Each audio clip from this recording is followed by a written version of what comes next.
Terhormat Bapak-Bapak, Ibu-Ibu, salam Pancasila. Bapak-bapak, Ibu-Ibu yang melihat video saya ini, tolong jangan lupa subscribe, like, dan di-share. Sifatnya gratis. Saya akan mengomentari pemeriksaan saksi dalam perkara Rizik Syihab. Dalam persidangan perkara Rizik Syihab terkait pelanggaran protokoler kesehatan dikaitkan dengan penyelenggaraan perkawinan anaknya keempat di Petamburan dalam kondisi pandemi virus corona. Dalam pemeriksaan perkara Rizik Syihab sudah masuk tahap pemeriksaan saksi-saksi. Pada saat memeriksa saksi tersebut, Rizik Syihab memprotes hakim mengapa tidak dihidupkan speakernya atau pengeras suaranya atau toanya agar dapat diikuti masyarakat. Jadi Rizik Syihab mengkritik hakim kenapa tidak dibunyikan speakernya atau toanya agar nanti hasil persidangan itu dapat diikuti masyarakat luas. Dalam memeriksa saksi-saksi ada ketentuan hukumnya, yaitu 1. Dalam ketentuan memeriksa saksi, saat saksi yang pertama memberikan keterangan, saksi yang lainnya tidak boleh mendengar saksi tersebut, karena takut nanti saksi berikutnya terpengaruh kepada saksi pertama, apalagi kalau keterangannya itu nanti menguntungkan terdakwa. 2. Setelah saksi pertama selesai diperiksa, disuruh duduk di belakang saksi berikutnya. Jadi setelah saksi pertama selesai diperiksa, dia disuruh duduk di belakang saksi berikutnya. Dengan maksud setelah saksi kedua selesai memberikan keterangannya, lalu saksi pertama tadi ditanya, bagaimana keterangan saksi yang kedua? Biasanya saksi pertama sering menjawab ada yang benar dan ada yang tidak benar. Lalu hakim bertanya lagi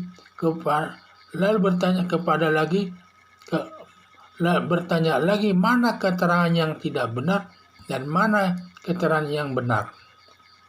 Lalu hakim menanyakan saksi kedua, ditanya atas sanggahan saksi pertama mengenai keterangan yang tidak benar dan yang benar. Demikian seterusnya. Jadi ini saya lihat, jika nanti keterangan kedua sudah selesai memberikan keterangannya itu nanti akan ditanyakan kepada keterangan saksi pertama yang sudah selesai memberikan keterangannya tadi. Apa keterangannya sesuai atau tidak? Biasanya ada yang bilang ada yang sesuai, ada yang tidak. Apa yang tidak sesuai supaya dijelaskan, apa yang tidak sesuai dijelaskan. Lalu ditanya lagi saksi kedua tersebut, sanggahan daripada saksi pertama ditanyakan lagi kepada saksi kedua tersebut supaya saksi kedua menjelaskan apa yang dimaksud ada yang benar dan apa yang tidak benar tersebut supaya diperiksa. Demikianlah seterusnya kalau pemeriksaan saksi tersebut. Keterangan saksi, seorang saksi hanya bisa memberikan keterangan, yaitu apa yang dilihatnya secara langsung dan apa yang dengannya secara langsung dan apa yang dirasakannya secara langsung. Hanya ketiga keterangan ini yang bisa diberikan di muka persidangan, dan saksi tidak boleh memberikan keterangan, perkiraan, analisa, dan lain sebagainya. Jadi semua keterangan saksi sebagai alat bukti, minimal 2 alat bukti bisa menghukum Rizik Syihab sesuai aturan kita Undang-Undang Hukum Acara Pidana disebut stelsel utelik negatif, yaitu minimal 2 alat bukti dan hakim yakin lalu menjatuhkan hukuman tersebut. Apa yang dimaksud dengan stelsel utelik negatif? Yaitu harus ada paling sedikit 2 alat bukti dan alat bukti tersebut harus berhubungan satu sama lain untuk sebagai keyakinan hakim. Kalau hakim nanti sudah yakin atas hubungan kedua alat bukti tersebut, maka hakim dapat menjatuhkan hukuman kepada terdakwa Rizik Syihab. Ya, tergantung nanti alat buktinya itu yang menentukan Rizik Syihab ini bersalah atau tidak.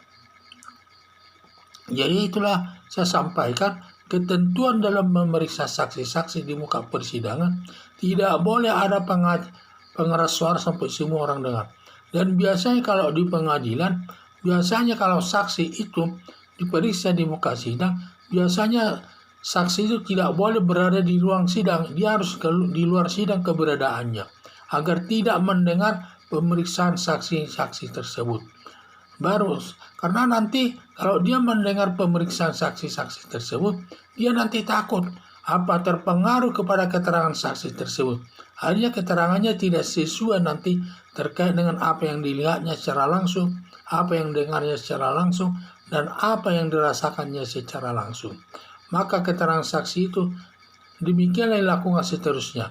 Dan juga nanti setelah selesai saksi kedua memberikan keterangan saksi itu, akan ditanya kepada keterangan saksi yang satu apakah benar atau tidak keterangannya tersebut.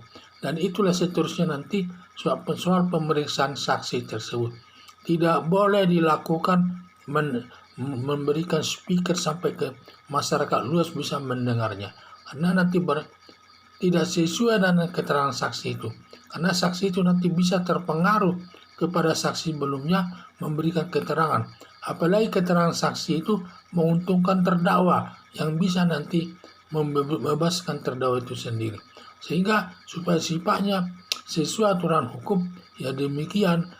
Jadi seantara saksi itu tidak boleh saling mendengar keterangannya. Kecuali kalau dia sudah selesai memberikan keterangan, dia boleh mendengarnya.